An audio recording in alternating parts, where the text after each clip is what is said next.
It's June 22, 2023. This is Roqe.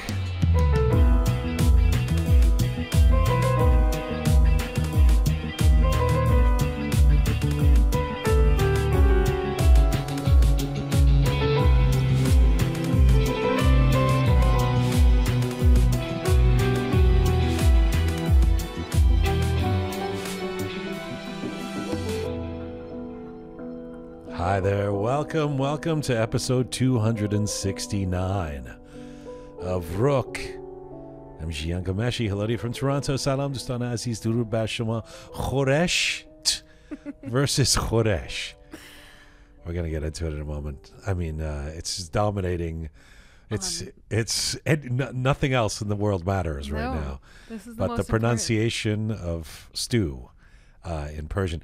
I hope you're doing well wherever you are tuning in from around the world. We are on our ongoing mission to build a new audiovisual encyclopedia of Iranian diaspora identity. Hello, Smart Pegah.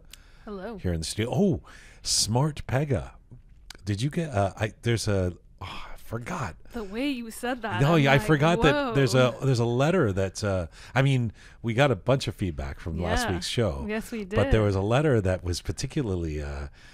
I don't know why you call her Smart Pegah. I saw that comment. They're not happy. Well, it was a comment, but she also sent me a private letter. Oh, wow. And she said, because you were talking about this event in L.A., and you would, this concert that happened. Well, you called it a concert. I called it a concert. I'm going to call it a fundraiser. Yeah, I was going to say, be careful what you call it. Well, I thought it was a great thing, and, and then I don't know why you, maybe because Reza Pahlavi was there. Oh, yeah, that's it. I don't know what it is with you. But anyway, you're trying to get people to come after me. No. This Sorry, is happening. That's here. not what it was. But you said you don't know what the utility of it was. Yes. This big thing that happened in L.A. How is it actually supporting people? Maybe it's we should have more on the ground help than just concerts and And I was saying, it seemed like a good thing. Right. Look at me. But to be fair, it turns out they were raising money. Yes. Right? Yeah. Let me add that I did say on numerous occasions that I didn't know as much about the event. I wasn't there. I didn't partake. None of that. So I did preface what I said. No, it's fine. And So I planned all week. I was like, because we don't do letters of the week anymore, and it was such a great letter. I mean, all week to I get planned people all to come after me. No, not for people to come after you, but I was going to bring you that letter because you were so, look at you do the news on the show, you do the Roundup, and you were so derisive of this event in L.A. and then somebody, and it was all like there was evidence and there was she had all the receipts, like this is where the money's going. So anyway. Good on you, people in L.A. who raised money, and don't listen to these people like Pegah. Who don't care. Do you know what speaking of indifference, do you know what Mr. Indifferent is? I didn't until today. Because you just watched it, right? I did. I watched it. It is so. I have known about this, as have 50 million or more people. I mean, on YouTube, this became something of a sensation. It came out a couple of years ago. It's an animated short called Mr. Indifferent. I lead with that rather than the name of the guest we're having, because people will probably know this video or they may have seen it. It's a really lovely kind of a classic tale of a guy who doesn't care, and then he learns to find love or compassion and the joy in helping other people and volunteering, and this is all in 2.5 minutes of great animation. And it was done by a guy who's created an animation studio in Iran named Aryasb Feiz. Not a lot of names that end with SB in English, so it's a little Aryasb Feiz. And Bad Stash Studios. And so he's in Iran. He created Mr. Indifferent. They're doing another longer animated film now, his studio. It can't be easy being an animator in Iran, So what an interesting story. He decides to stay in Iran. He makes this animated short that doesn't look particularly, there's no telltale sign that it's, I think it's supposed to take, it was done for a company in Dubai or something. Yeah. So it takes place outside of Iran. But when I was actually watching it, I was trying to look for clues as to where this was kind of, and it's very universal looking. It is, but there's two things I noticed. First of all, there's a lot of representation. So you see people of different styles, it's very diverse. Ages. There's a lot of diversity in it. And the other thing is, if you pay attention, there's one street sign that you see in the video, and I think it was in Arabic and French are the two languages that I picked up. So that was so I was looking to see where was smart. That's why they call you Smart Pegah. That's right. Yeah. Mr. Indifferent. So anyway, Aryasb Feiz joining us from Tehran. Wow. Coming up in a little while. Before that, we're going to go to the opposite of Tehran, which is Kansas. Kansas, that could USA. Be the opposite of Tehran.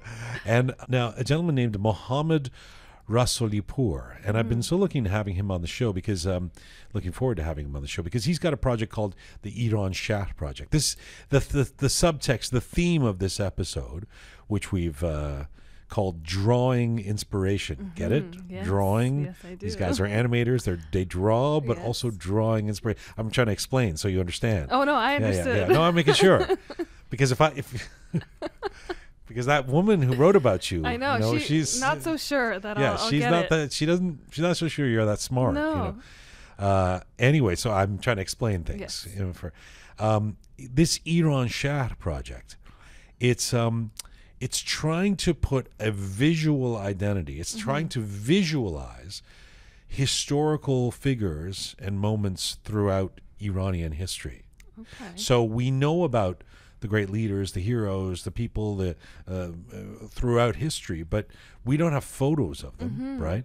So we don't have videos of them. It's not like there was no Instagram in the time of Cyrus or whatever, So he and he does this methodologically. Is that he does it with great research and intent and using AI has reconstructed images that are also kind of animated, like they're sort of half painting, half AI image, half animation of these historical figures. They're compelling images. He's become quite, this becomes something of a hit, and based out of Kansas, the hotbed of all Persian activity. That's right. What is the population of Iranians in Kansas? I'd love to know. That's going to be my first question. Mohammad Rasoulipour coming up to talk about the Eranshahr project. And, he has a mission that's not entirely dissimilar from ours, It's kind of trying to talk about what our identity is, who we are, and undo the negative generalizations that have been made around the world about Iran and Iranians and continue to be based on some bad actors that don't necessarily represent the Iranian people. So let's get to the debate. Yes. So let me explain. We a few days ago. I was going to. We had a couple of contest winners and some of our Patreon members. By the way, you can become a Roqe member by joining us on Patreon. If you just go to our website, roqemedia.com, and then you press the support us button, you can become a Roqe member. You for a few dollars a month, you become a subscriber to a Patreon subscriber and one of the members of our circle, and so you get some little advantages. And we have events and things like that. Anyway, a couple of contest winners or auction winners. Yes.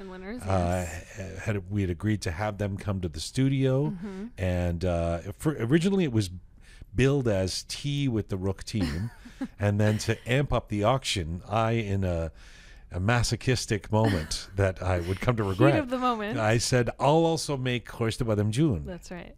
Which was amazing, by the way. Let me put that out there. By the way, I made two kinds because there were a couple of the winners were vegetarians. So I had to make a vegetarian kind with lapé, with peas? Chickpeas? Split peas. Split peas, that's it. So it was kind of khoresht June, one of them, and then the other one was khoresht June. Anyway, so I spent a bunch of time cooking this, and I've learned as much as I can from my mother over the years, the best cook in the world, Tabrizi, the Azeri cooking. She's amazing. And so I write to the Roqe team, you guys, and say, hey guys, Wednesday, a reminder that we're going to have these contest winners, and these wonderful people coming, and I'm going to make khoresht June. Yes. So make sure you come by. And I wrote I'm going to make the khoresht with a T. That's right. Well, little did I know. You were going to spark this. Who knew that was controversial? No one knew. No one. Apparently. So then Parissa, Super P. I mean, you know. I came up with that nickname. I don't know why. So she chimes in and goes, well, actually, you know, I think she said Jian June or something to soften it. A disclaimer, you know, just to let you know, that sounds great, but it's khoresh. No T. No T. Yes. The actual way to write this is khoresh, not khoresht, right? And so I'm looking at this. It's in our WhatsApp chat group, and I feel quite self-conscious, right? Because I think, geez, you know, all these years I've been saying something, and it's obviously wrong because I'm not that good. You know, I speak Persian like a 12-year-old or whatever it is, and with a lache amrikai, and you know, so I've been saying khoresht like an idiot, and in fact, it's khoresh. And all these years, no one's corrected and you. No one's corrected me. And wait, can we? We should actually get. We should. Can you, Roham? Can you ask Parissa to? So I want to get it here. Yeah, get Super the person P, who suggested. So she says khoresh. So then I go, okay, sorry, you know, geez, I do the face palm emoji, and go, oh, sorry guys, yeah, khoresh is what I meant, and it still sounds really weird to me, right? How could I have gotten that? There she is. Come on in here. How could I have gotten that wrong, right? So then, about 20 minutes later, things change. Things take a turn. Yes. Because, how you doing, Super P? All right, have a seat. We're talking about khoresht, right? So, Bearded Omid, another member of the team who's in the WhatsApp group. Yes. Notable for his beard, of course. And his hair. And his hair. I mean, actually notable for his photography and video skills, but he's but really also for the beard and hair. Yeah. Bearded Omid, actually, you know what? He didn't write it in the group. What he did was, when we were in the office, he comes by and in sort of hushed tones, because he doesn't want to like upset Super P, he goes, by the way, and Bearded Omid is like, he's like Super P. He hasn't been here that long. He's not like, he didn't grow up in Canada. Right. He's one of these Irani guys, right? And for he's got authority. For anyone not seeing this, Jian's pointing at me like, not like you know. Well, no, you and I are more, you know, we're fair, Westerners, right? Okay. Yeah. So Bearded Omid goes, by the way, it's khoresht. Don't listen to this nonsense about it being khoresh. So then all of a sudden, I'm like, wait a minute. I was taking shit for saying khoresht from what I thought, because she came from Mashhad like last week or whatever it was.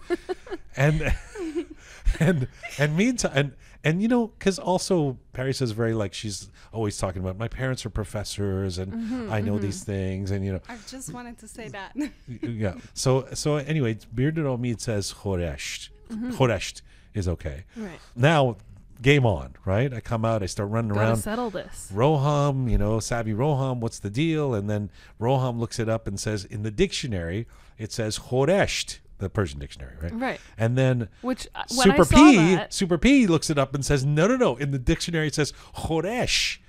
Then talented Anahita's in it. There's people are throwing things. There's everyone's Googling. The people are lighting fires. There's people running down the street. I mean, it gets crazy. So shouting matches. So today, are you still Team khoresh? Yes. All right. 100%. 100%. Oh, and you haven't even wavered. Roham, can you turn her up a little bit? Yeah. Sorry. Go ahead. Of course, because the correct word is khoresh. Khoresh. Not khoresht. And you're... I'm Team khoresht. Okay, all right, all the excellent. way. Excellent. Well, the funny thing is that thinking that this would be a great way, it'd be a great way to resolve this, because obviously this is just an intra-Roqe team debate. Obviously the 5, 6 of us, 7 of us here, we don't understand things. If we put this out to the community, surely there will be such unity. We've come to know the unity of the Persian community. I mean, it's going to be, everyone's going to tell us what it's been like an hour or something that since I put it on Instagram and said, all right, guys, tell us what do you got? Is it khoresh or khoresht? It hasn't been up for very long. And the comments are coming in, and what did we learn?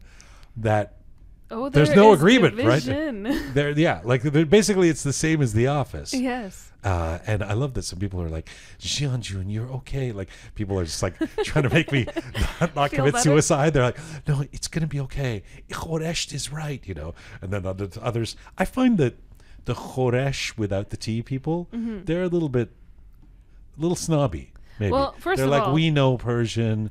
It's khoresh, you know. You're a villager or something like that. They're also in the minority, might I add. Really? So, you know, I've got some stats for you here. So when I checked, Super P, like you're going to regret the day that you. I don't know if you'll stand by your khoresh after this, but hold on. So when I looked at this last, now to be fair, it was a little while ago, so I don't know. This might have been updated. We were at 44 comments for khoresht with a T, 19 or so comments for khoresh, and 30 some odd comments with either explanations or essentially saying, who cares, it's yummy either way. Right. There was a lot of responses like that as well. So a higher percentage with the T. Yes, definitely. More than double. All right, let's check in the comments again and see if there's what the numbers are down. But do you have any now we've just posted this, so we're going to see if some of the comments are very there's some good explanations for why it's for both sides, right? There's good explanations for why it's khoresht, and there's go ahead, Super P. I know your parents are professors, so did you mention that? She was about to. I was about to. So the correct word is khoresh. Yeah. And if you check khoresh with no T. With no T, and if you check dictionaries, you know, we have like I don't know, Roham, check what kind of dictionary is, but we have De Khoda and Moin dictionary, which is like Oxford dictionary for Iranians, and in both they said it's khoresh. So what do you make of people who are saying, seemingly very smart people, on Instagram? No, but I mean, there's people, who have cooking in their name and stuff. You know, they're saying it's khoresht. The khoresh is also okay because we're talking, right? When we're talking, we say khoresht. I see. But the correct word is khoresh. I see. Khoresh. So you're going by the correct. Actually, I checked it up, and khoresht is the name of a village in northwest of Iran, in Urumia province, which I didn't know actually about. Someone commented that actually, yeah. Okay. But so, like khoresh, what are the compelling arguments we've heard for khoresh with a T? So here's the thing: I have someone here who's written, and actually maybe I'll shout out some people. So Azita here wrote that she actually looked up Logatname de Khoda, so what you were mentioning, and she's written that it says khoresht with a T. This is the best part when Persians can't agree on what the same dictionary says. Right? This is my favorite now. Exactly. Yeah. So there's that. Oh no, sorry, my mistake. This is my lack of Farsi skills. Okay. Hang on, she's written both actually. So she's written the definition for both. Okay. I recount that. Okay, all right. But then there's an individual who mentioned the city, like Parissa said. All right. There's individuals who have said, the way that you talk. So in colloquial manners, it's different than what you write. Yes, the vernacular. I said this in my video. I mean, to be fair, I think Bir de Domid said that in the beginning. He said khoresh, but as I believe my linguist sister would say, if the colloquial language can often become the language. That if everyone says something a certain way, you don't necessarily say everybody is wrong because the dictionary says something. The language evolves, and so maybe it's khoresht. There was a really interesting comment that I saw, and bear with me because I'm trying to pull it up here, but someone had referred to or made a comparison to the English language, saying that the T in khoresht is like the S in English, where you place the S to show that it's like if you say, you're making a stew, but then you say a specific kind of stew, then you would put the T. That's what they were saying. Well, that's a good argument, which is that you don't say khoresh badamjun, you say khoresht badamjun. Yeah. So or khoresht kadu. Okay, I disagree with that comment because S in English, it's actually a part of grammar. But as we said, in khoresht, we just say it when we're talking. We don't write khoresht. I don't know what the S in English is referring. Yeah, so I found the comment. Okay. So Farah Fartusi says khoresh is correct, but when you want to mention what type of khoresh, you add the T at the end of it. It's just like using S at the end of the names in English to make it relate to the name before that. I personally, I think, I'm going to weigh in here. I think it's khoresht, and I said I'm team khoresht, yes. But I think it's because, again, over time the language has changed. It's like balish or balisht or mikham or mikhaham or all these other words in Farsi that we write one way but we say it another. Yes, that sounds right to me. Yeah, but like the correct word is balish, but in speaking we say balisht. Is it possible that there isn't a correct word? Is it possible that both of them are right? We had a lot of comments saying that. That we did. I saw some of those already. Well, all right. Let me know. You keep looking at that and see if there's anything. This has come up, by the way. Next week, we're going to do an episode called... Is Persian food healthy? Yeah, is Persian food healthy? And we're going to bring 3 experts in Persian cooking / nutrition to make the argument about whether Persian food is healthy or not. I mean, my knee-jerk reaction would be no, but actually maybe yes, right? Let's see. I'm crossing my fingers that Let's it is. see. And I'll bring this up with them, okay. the khoresht, just to see what they, and we'll have more chance to go through because this is just like all breaking right now, the comments, so we should collate them and see where things are at. But this also happens with like shambe. Yeah. And because I always thought it was shambe. Shan. And then I've seen it written and it's shanbe with an N, right? It's fucking confusing. What's the matter with this language? It's again the same thing, you know. It's shanbe, but because it's difficult to pronounce, we just say shanbe. But if you want to write it in Farsi, you have to write shanbe. Yeah, this is why I can speak well, but I will never write because everything I write is spelled wrong because of this reason. Because you write it the way you speak it. Yeah. But is khoresht easier to say than khoresh? Like if the argument is we're saying the easier thing, it's not easier. It's just what we're used to. I think if you want to refer to a particular food, if you want to say, for example, khoresh قرمه سبزی, it's easier to say like she's even refusing the T when she says that. I know. khoresh قرمه سبزی. It's easier to say khoresht قرمه سبزی. So you admit it's easier to say it with the T. Well, that's what she's saying. She's saying lazy people say it, but the official way is khoresh. Okay. That's what you're saying, basically. Actually, you also, in English, you usually say, like, some people don't pronounce the words in a, like, complete way, and you always say this is the lazy way of speaking English. I guess correct. Yeah. So. Yeah. And in fact, in this city that we're in right now, the people exactly. And there's been this argument for many years that people who live here, you can tell somebody who lives here because they say Toronto, but somebody from outside of here, Toronto, right? But that's the way I say it. I like to say Toronto. I'm from Toronto with the T, but yeah. All right, thanks, Super P. That was great. Good work. Thanks for setting off this incredible debate. How do you feel now that you see that the majority of people so far are coming with the T on them? Actually, it was interesting for me because I thought people would agree with me. Right. But they weren't.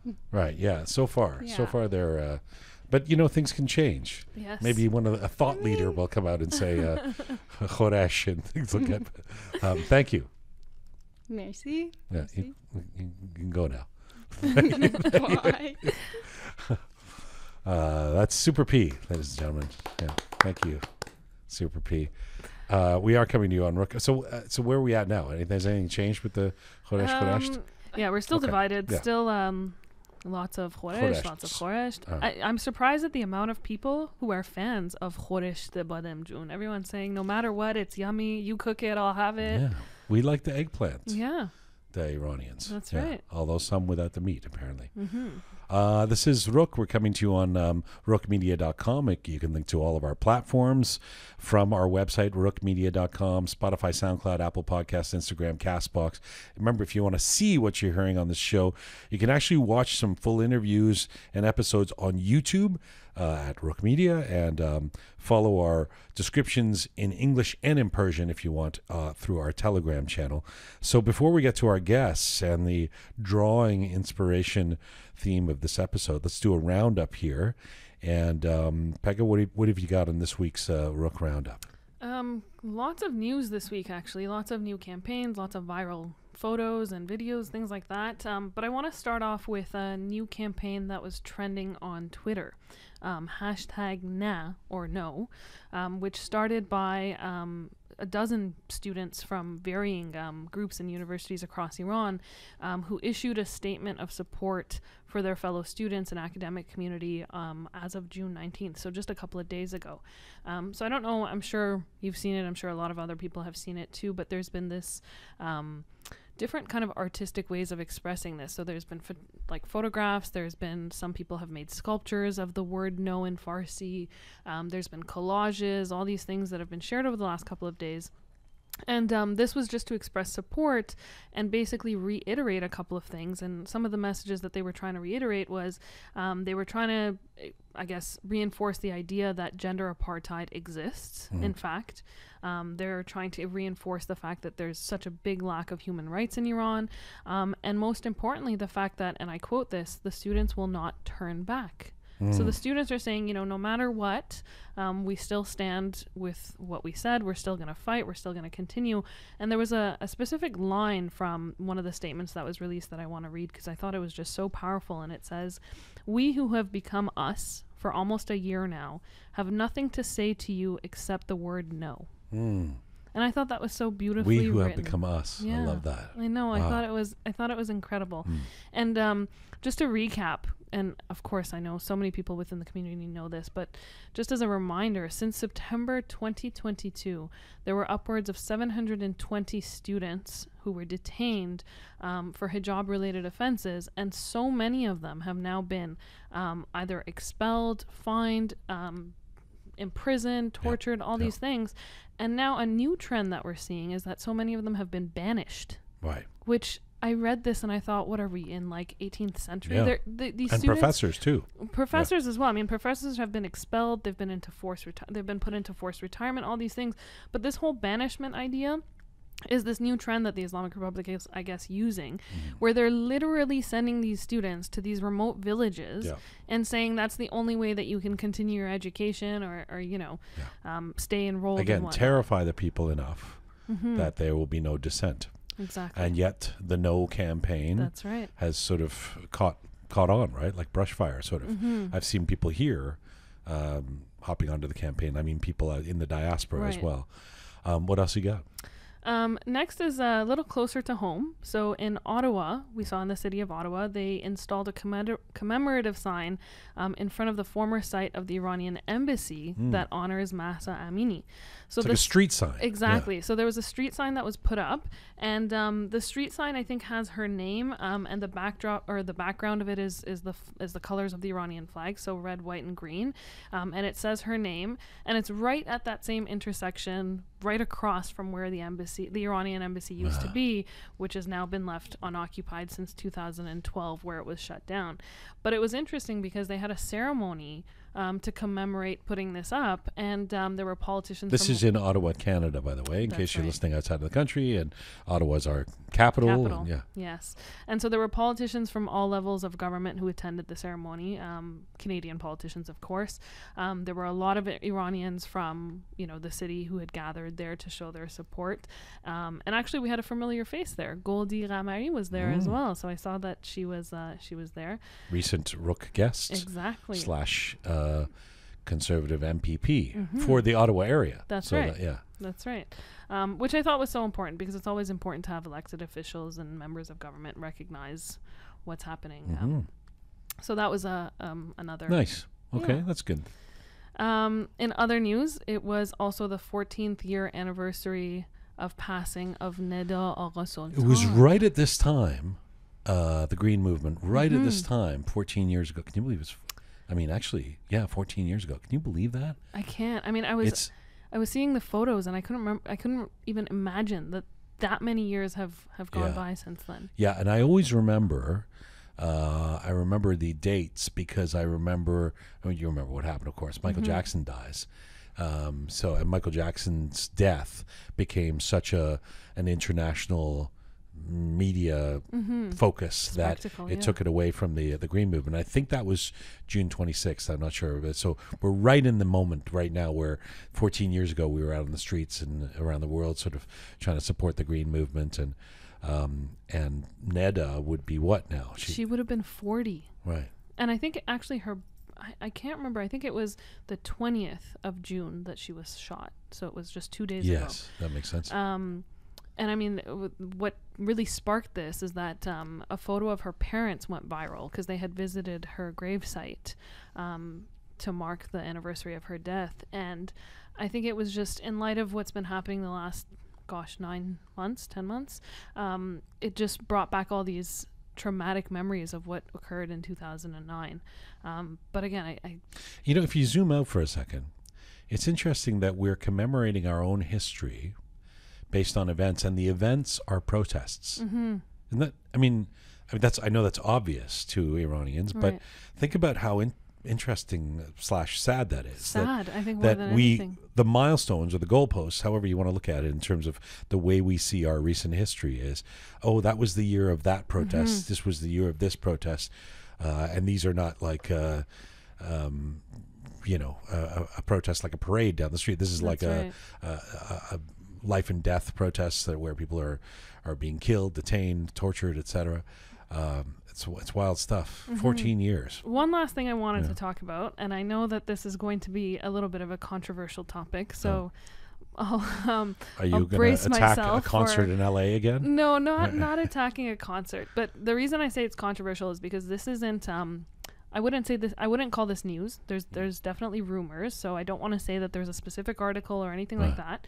But there's rumors are spreading that after 10 months of almost no diplomatic activity between the United States and Iran, they are actually, in fact, close to reaching an informal agreement. Right. That's not controversial. Well, I mean, someone's going to come to me and say, "How do you know this?" No, for sure. But it's so clear that there's these. I think. I mean, and we're hearing so many different sources say this, that there's kind of a rapprochement between the Biden administration and Iran in terms of working on some new deal. Exactly. And what I wanted to talk about is what's kind of on the table now, because there's definitely been murmurs of some of the things that might be on the table in terms of negotiations. So on Iran's side, Iran would have to refrain from enriching uranium beyond 60%. They would have to halt attacks by allied militias in Iraq, Syria, and on U.S. troops and contractors.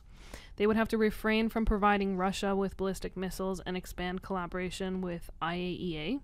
And then Iran would have to release several American citizens wrongfully imprisoned in Iran. On the flip side, the U.S. would have to release 4 Iranians that are imprisoned in the U.S. They'd have to refrain from tightening sanctions on Iran. They'd have to stop seizing oil tankers. And this is, I think, the most controversial one, is they'd have to unfreeze Iranian money that's held in foreign banks.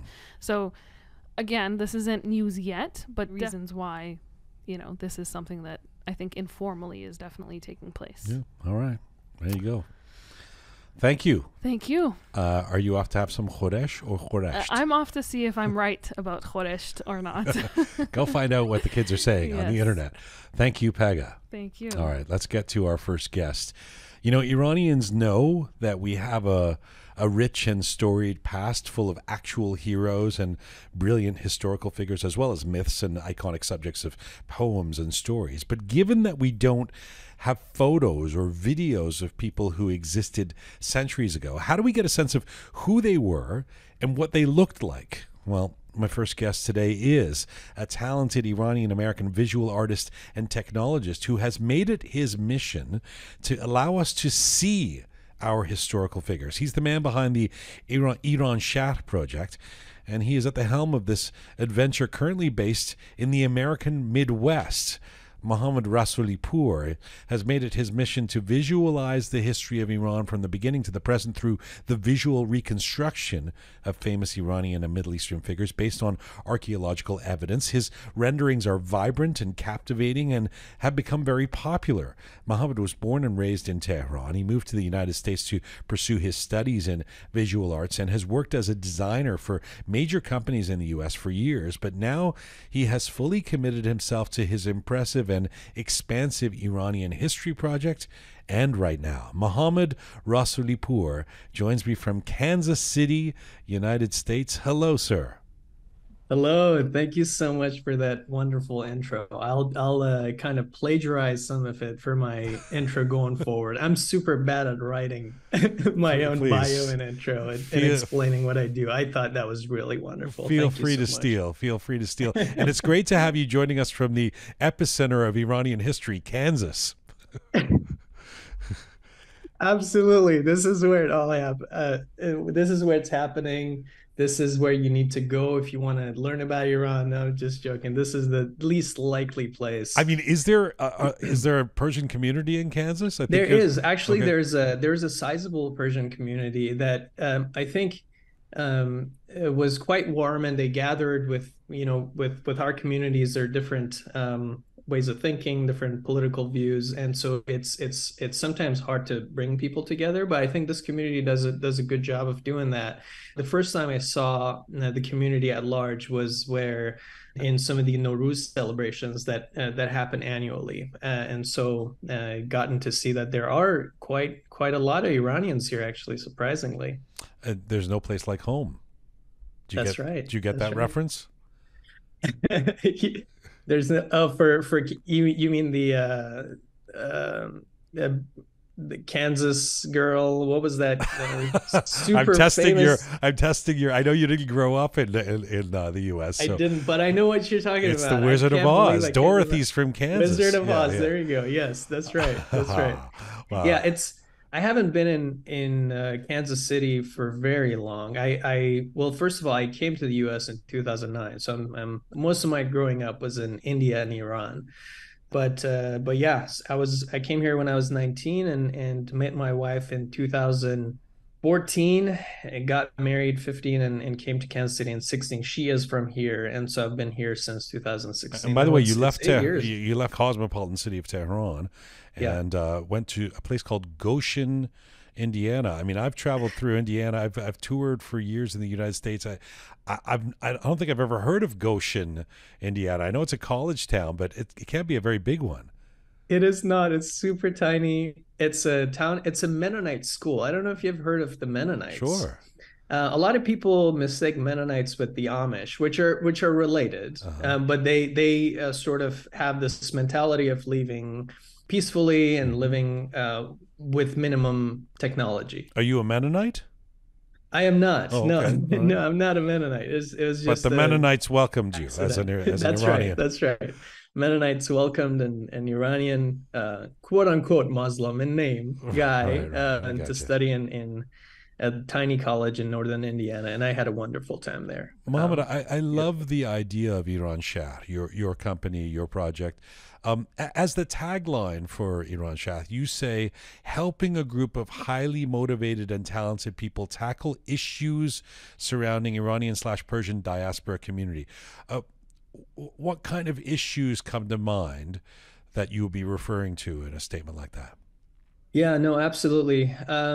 I think that things have shifted in terms of what I think the issues are, but I think the core issue that hasn't changed, and I don't think it will change for a long time, which I think gets to some of the things we were talking about before recording of how we might be on a similar path of trying to find out how we could improve the lives of people who are living in the diaspora, is this vision or this identity that other people put upon us, and the idea of what an Iranian is, or in most cases, the lack of what an Iranian is, right? So I think the biggest thing I'm concerning myself about, I think it goes back to a story of me, coming into the US and realizing immediately in the first couple of weeks that, whoa, the idea that we have about ourselves being Iranian is totally different here. And I think it was in 2015 that I saw this research from the Pew Research Center that lists, the most popular countries annually. It's an annual thing. They do it every year, and it is expansive. It's from 50 or so countries, and thousands of people do these questionnaires. And it listed the most popular country. That year, Germany was the most popular. And as you would imagine, a bunch of European countries and some East Asian countries were very high up on that list. And to my surprise, Iran was last, like dead last. It was the most hated country in the world. And I knew that that actually surprised you. It did, for a couple of reasons. First of all, I knew that we're not super popular. Living in the US, I knew that. That was not the surprising part. The surprising part was that we were absolutely last. Right. And the other part was that this was not only conducted in the West, it was a global thing. Yes. And, like after that incident, and referring back to memories of even meeting people who are from neighboring countries of Iran, who we would assume that they would know a little bit more about Iranian culture. There was a little bit of, a bad blood. Yeah. So this triggered my mind into understanding why, because we know that there's a lot of hardship. There's a lot of ugliness that comes from that country, especially this has been surfaced recently more globally also. And with the history of, we could talk at length of when did that image become ugly. But, that set me on this mission to find where it went ugly and find how we could show the beauty of Iranian culture, which we know exists. We have lived it. We know there are problems, but we also know that there is beauty in Iranian culture that could actually be surfaced and could be cherished by people who are not Iranian. Because there's you talk about food, talk about music, talk about immense amount of stories, love stories, like all of these things that are coming out. So me being in advertisement and media companies, I was thinking that, we know how to change people's minds about a certain thing. Like you got a product, you have to make the association of something good and beautiful with that product. Similarly, one could expand that for a culture. I'm not talking about a country. Like we know with the recent things that we don't want to, we absolutely want to avoid things that get into politics and whitewashing what's happening there. That's, I think, a crucial part of the identity of Iranian people that are very resistant to what's going on. Sorry, I saw that. No, it's okay. I just want to come back on a couple of things you've said, and then we'll continue. I'll ask you about exactly how you see your project sort of undoing some of these stereotypes or ideas about Iranians. But I just wanted to say, pointing out based on what you said about the Pew survey. First of all, it isn't any great secret. There are surveys that have been done over time to show, just as you say, just how negative the impression of Iranians is. It's also not that difficult to figure out. You can trace it back to, before 1979, there's this generally positive vibe around the image of Iranians, at least I'm talking about Americans, where a lot of the research was done. Or they didn't know that much about Iran. It was some exotic kind of place. And then it goes deeply negative. It creeps up a little bit again and then goes deeply negative, believe it or not, after 9/11, even though, Iranians had nothing to do with 9/11. And one of the things that is kind of remarkable to me, one of the things I said, did that surprise you, doing this show for about 3.5 years, is I don't think Iranians, especially those outside of Iran, especially those who might be in a place like Toronto where they're surrounded by some other Iranians now. There's a community and there's successful people in that community. I don't think they always know how negative Iranians are seen. That we can kind of fool ourselves into thinking that that's not the case. And I hope that progress has been made, and one of the things that was so inspiring about the last few months, the last 9 months, was the idea that non-Iranians around the world were finally we feel like we're starting to clue into, so the leaders in Iran are not the same as the people, and not just the people down the street, but the people inside Iran too are not the same as their leadership. And that started to become the norm, and celebrities identifying in solidarity. But then we also see comments by Zelensky, President Zelensky, made just a couple of weeks ago, where he kind of sounded like he was equating Iranians with the regime, and the passing of the Iron Sheik, this character, who was quite famous in the Iranian community and kind of beloved, but the whole idea of the Iron Sheik was this kind of evil stereotype that traded upon, you know, who would be the ultimate, you know, counterpart to the hero, the blonde hero American Hulk Hogan. It was going to be this bad guy Iranian. So that definitely exists. How do you, when you say at Eranshahr, I'm quoting you, we are helping the community show and share the beauty of Persian / Iranian culture. How do you believe a project like this can overcome those ideas? I mean, what are the actual mechanics of that in the minds of Westerners? I love that. I love this question. And sorry for going back into the context. So to answer this question, I think let's look at cultures who have done this. Let's look at South Korea, who's immensely successfully done this. Not that they had necessarily a very negative image that they wanted to change, but since the 90s, they've put 1% of their GDP into cultural exportation. This is, you see that this is an immense amount of systematic help into showing the good things of the culture and showing, you know, like that helps them sell Kias, you know, the K-pops of this world help them sell Kias and LGs and all of that. So it is a really systematic and really thought through systems that are in place to make this happen.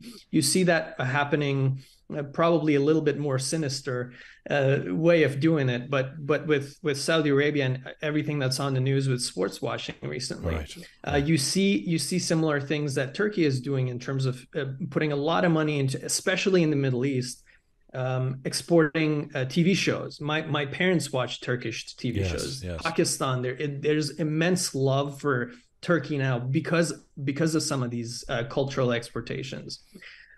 So when we were talking about, me and a couple of friends of mine, about what we can do, because I want to point this out also, why this matters for the Iranian-American community. Even I know this is felt, but I don't know if it's articulated in that way yet or not. But I think it changes the quality of life for people here. The way Iran is seen, the way generally the Middle East is seen, I think it absolutely changes the quality of life. I think so.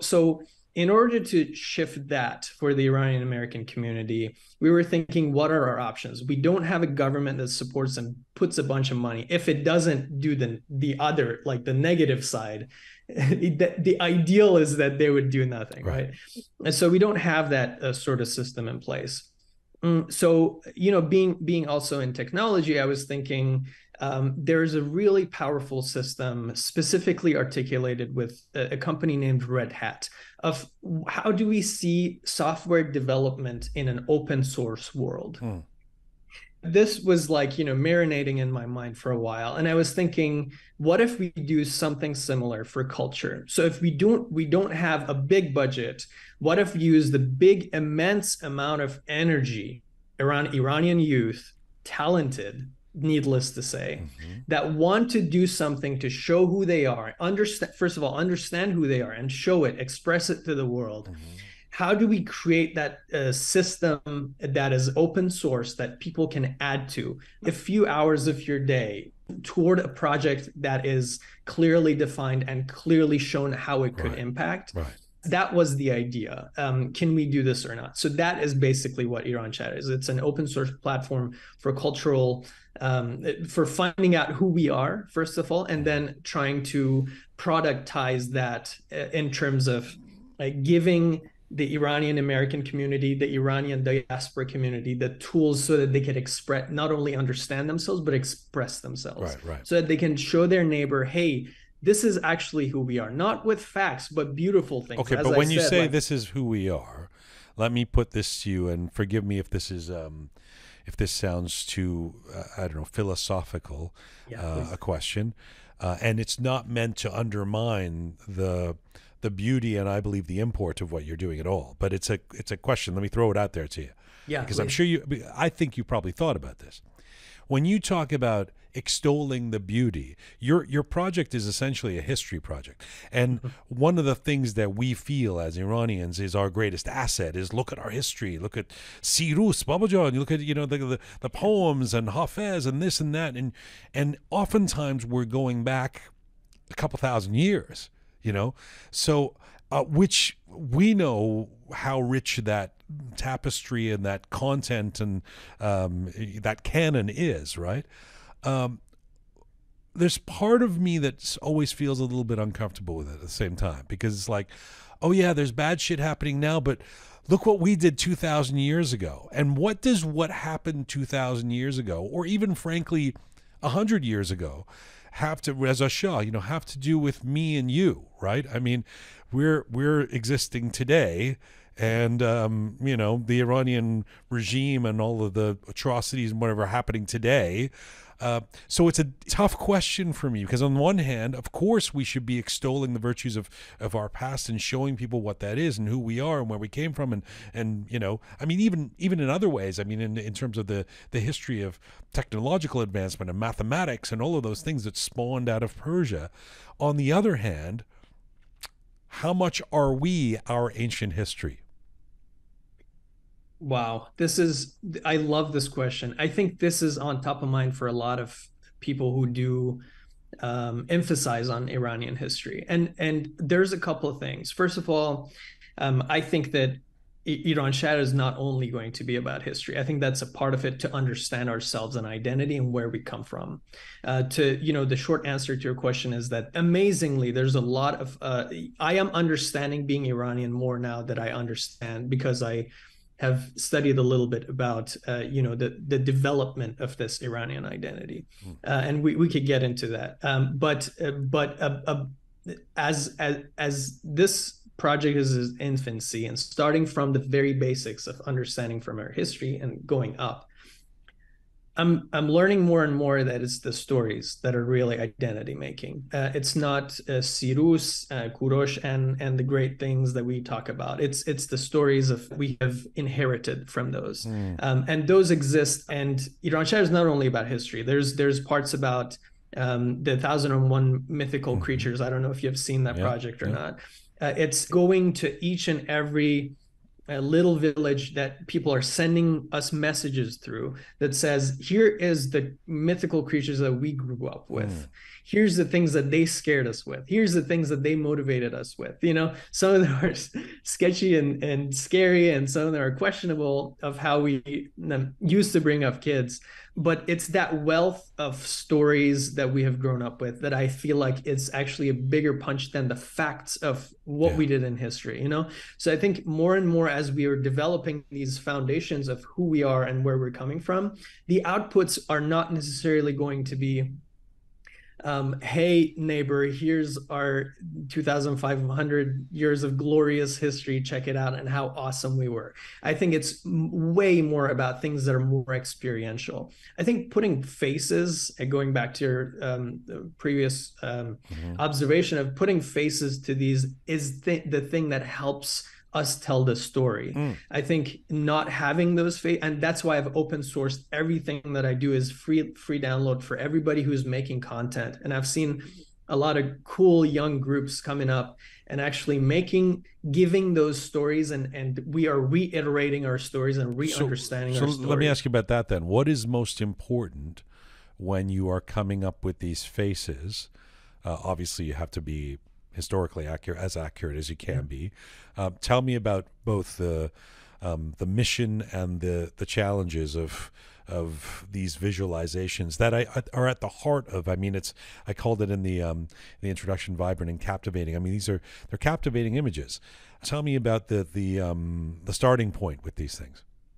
Absolutely. I think, well, this project is something that the input is as much as it could be scientific history as I can find, or archaeology that I can find. But obviously the output, there's a lot speculation, but I think it is needed because the mission, and going back to your question, the mission is to give our story, give our version of the story. The story has been very one-sided. You ask what are you upset about the Iranian identity? Chances are a lot of people are going to say something like the movie 300 that made us look ugly and things like that. There's many of these pieces that do that. I think giving our version of the story is a big part of it. So part of it is scientific, have a meter there that says this is probably a good guess, this is probably not a good guess, but nevertheless we try to make it better, and we try to show some image, so then you could take it and give it a story. And we've found something magical with the pairing of words and images. This happens in the advertisement agency. You have a copywriter and you have an art director. They couple them together. We've used some of the systems that are helping there to produce things on Instagram. And I think Instagram being a tool that both people here in the West use and also in Iran is immensely popular, unbelievably popular. So these are the tools that it's basically marinating our minds into. These were people. This is not the actual picture, but these were people. They had stories, they had intricacies.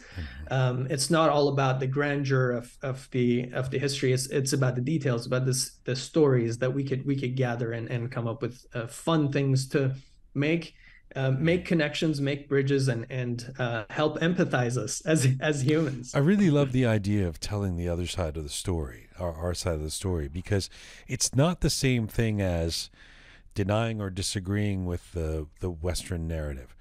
I mean, that's important or good. It's like to sort of say, well, I don't agree with these stereotypes or something like that. But there's still a void there if you don't actually tell the story. And the example that comes to mind is actually not an Iranian one.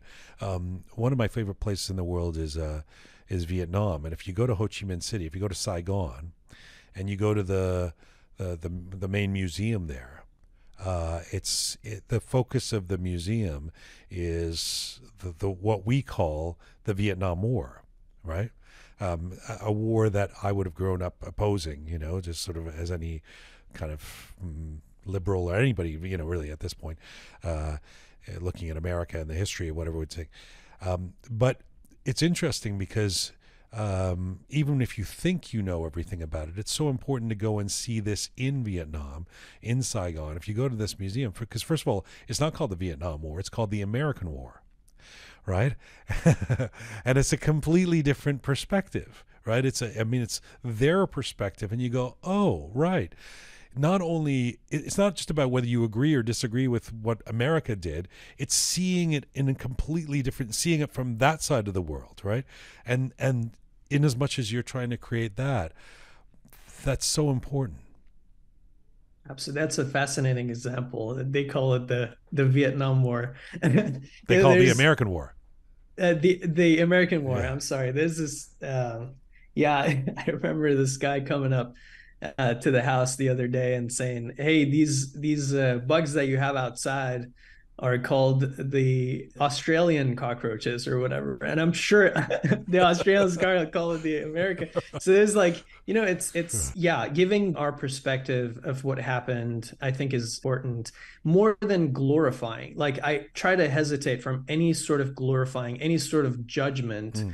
I actually do as much as I can, minimal amount of explaining that person's life when I do a king. And the reason why I'm doing kings is that because they're the people who we have most information about.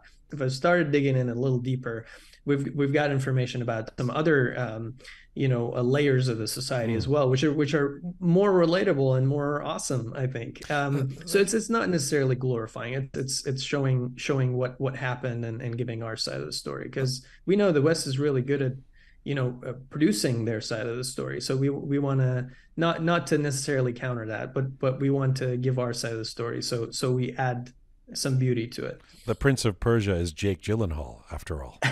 That's right. Let me ask you a couple of superficial questions before I get back to some real ones. There's a lot of facial hair on the men. A lot of facial hair. Is it fair? Is it fair to see and say that Iranian men through history have always opted for a bearded look? Oh, I love this question. I don't know why you call this superficial.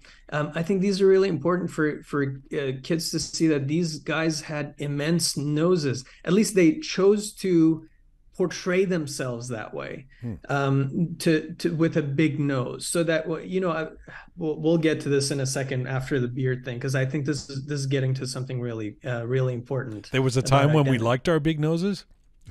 Yes. Okay. Yes, absolutely. Okay. That was a sign of beauty. I'll get to this in a second, but yes, I was surprised to see that.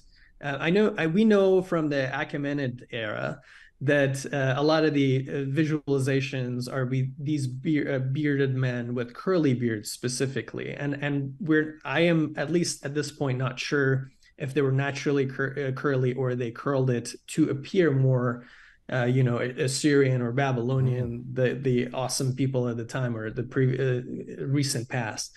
But what's interesting is that I always thought, from the cartoons I grew up watching in Iran, that, specifically in the Parthian era, the Ashkanian, that kings or men had big mustaches, but that's very rare. It's mostly bearded, long beards. So yeah, we've looked pretty much been rocking the beard for centuries. Yeah, rocking the beard for centuries. And very few exceptions. And what were you going to say about the noses?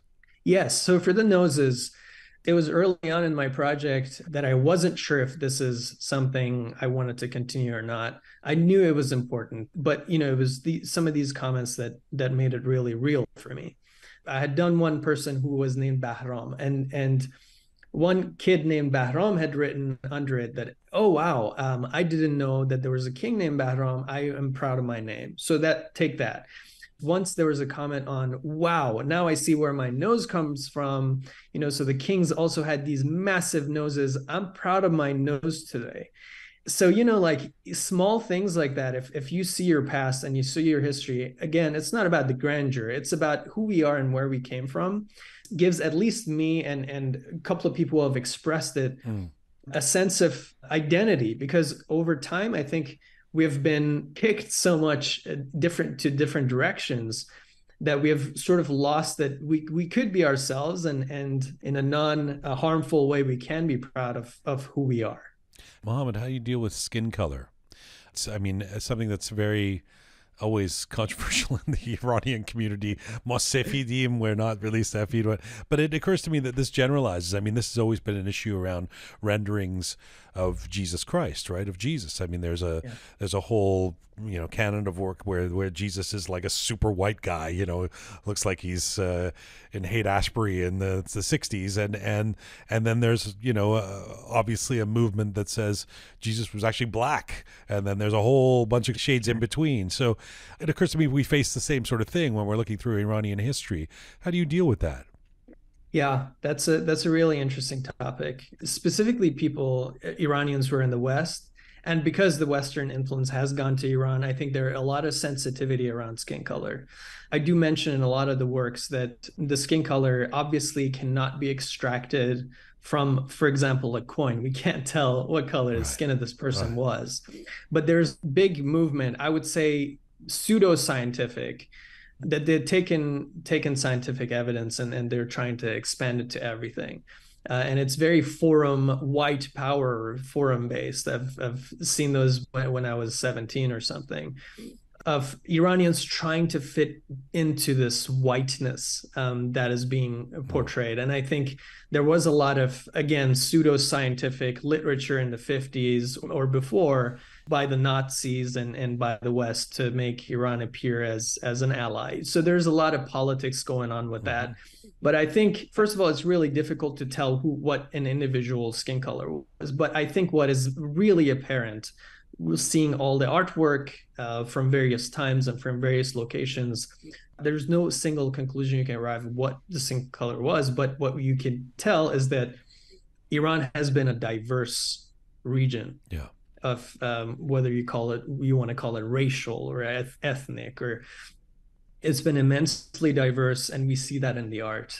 We can't tell necessarily what a person would have looked like in terms of skin color, but the most important thing is it wasn't as big of a deal. There are pieces of literature in Greek literature that points out that Iranians are pale, or Iranians are olive pale, like an olive skin tone, but pale. And because they're always in shade, and it's kind of like, Herodotus is trying to throw shade on Iranians for covering themselves. So it's like Greek men, it was good to be dark, good to be in the sun, perhaps not for women, but for men, that was the thing. and they would say that the Persians are lighter skinned, like women, not like a different race, or not because they were covering themselves. There's immense amount of literature that points out what the general look is, but from the overall evidence that I've seen, again, we can't point. You have to point a single location at a point at a certain period of time to be able to maybe go at it scientifically. But Iranians today look pretty much like Iranians did maybe 2,000 years ago, obviously with certain changes, but we don't look very different. We perhaps dress differently, but we look pretty similar. Sometimes not. Yeah. I look at these images, these visualizations, these pieces of art, and I know you're an artist, and you grew up in Tehran. Your mom was a painter, but it occurs to me I'm not looking at paintings when I'm looking at your work, and then I understood that you AI has actually enabled and enhanced your ability to create these visual examples of Iranian and Middle Eastern history. How so? Yeah, I was certainly looking for tools that could make this faster and could make this iterative. That's a big thing about the work I do, is that because I'm not an expert, and I don't intend to spend perhaps 60 years on expertise on a certain area, on a certain region, on a certain dynasty, the work has to be iterative. I have to be able to say something clearly and also see the feedback. So what I have been doing is that very iterative. I put something out with the assumptions that I do. I reference them, and somebody comes along that knows more than me about that specific region, about that specific part of history, and says, hey, you did this wrong because of this reason. And that's how I've been able to learn a little more in a smaller period of time. I want the people who see this to feel like they have a say in this, that their knowledge matters into this. So it feels like a more collective, as I said, open source thing, that we're working on this together. Even I've felt that the questions that I pose are even more important than the answers that perhaps I put there. So do you have having done the work that you've been doing, very briefly, is there a particular either character or story that that really has transported you, has inspired you? Oh gosh, yeah, there are.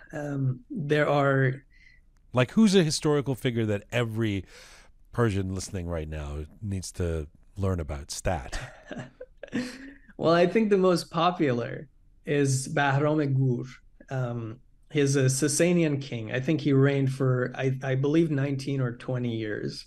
There are immense detailed versions, probably fantasies, about his life centuries after, post-Islamic. Nizami has a really good one, that his central character is Bahram Gur, which when I heard this poem, by the way, by Nizami, now I'm discovering who all these people are who we used to, study in middle school and in high school. Now I'm really discovering, wow, these people are amazing. About this absolutely fantastic story of these 7 women from 7 realms that Bahram Gur is married to or entangled with in some ways, and it's absolutely PG rated. You gotta. Bahram Gur is super interesting. There's lots of stories about him. Again, not necessarily historical, but absolutely a central piece in our psyche. One figure that I've been fascinated by is Yazgird, the first, who is father of Bahram Gur. He's also a Sasanian, and it's funny that in literature he's known as a bad king. He's known as an evil king, a wrongdoer, somebody who does not attend the work of kingship, which is a big responsibility. But it's fascinating that the historical documents that we have from Armenians and from some other peripheral cultures say that he was actually an amazing king, probably the second coming of Cyrus, some call him, and very tolerant toward different religions, which really pissed off the religious class in Iran, that they wrote bad things about him. So it's these the dichotomies in characters of how they're portrayed in our psyche and history, in our Shahnameh, in our Khodainames, that is interesting to me. You know what's cool is that what you're talking about right now, one would think it might be very niche or only for a particular kind of audience that is interested in, I don't know, history or literature or something. But it does really well in social media. I mean, it's interesting that your Instagram page is as vibrant as it is. It's actually heartening, given that we sometimes equate social media with the perfunctory, you know, and yet you're posting researched information about history and these figures and these ideas, and you're getting traction. Did you expect this would be something that could actually work in social media? Absolutely not to this degree. I didn't expect it to be to this degree. Well, first of all, I started this because I thought this was needed, you know, to put faces so that we could tell these stories and understand them better. And I was posting a lot. You know, I think one thing that happens a lot on Instagram, specifically in Iranian circles, is that some Ostad comes around and with his vast amount of knowledge, talks down, he puts information, he's like, this is what is happening. And I think because I didn't have a lot of information, I started with this attitude of like, here's what I've found. Is this something that you sort of agree with, or like, do you vibe with? Do you have information that I could complete this? So it felt like this is a long-term workshop for us to understand ourselves. So I really engaged with you know, whoever responds. I've found a lot of friends, found a lot of connections with actually academic professors this way. So I've made it like feel like, and also responding to people. My main goal with this thing is to give Iranians a feeling like that they matter, that our culture matters. So it's never top down. It's never, I don't know, vindictive. It's never harsh. It's always, I guess that's part of my personality too. But who's the audience? I started this page in English. I was thinking that, you know, perhaps this is my project is a Western facing project, but it's very quickly, it turned out a massive amount of Iranian youth, specifically men of 18 to, I don't know, 26. I think that's the biggest number of people who have a lot of energy around this, who have a lot of energy that I have tried to, together, we could define different projects and go after them. So that's the goal of this page, really. It's sort of expanded from this particular project of visualizing figures to defining projects, historical projects, identity projects, and then going after them with teams to make them happen. 1001 Mythical Creatures was something that came out of this that's even more successful than this on its own right. And there's a product associated with it. There's a card game that we have made that we're selling in both languages, Farsi and English. It's a dual language. So it's things that we stumble upon that are requested, that we realize that, okay, this is important. And so we jump into it, do it within a group, and produce, hopefully, products more and more. You still got the advertising streak in you. You know, you're promoting.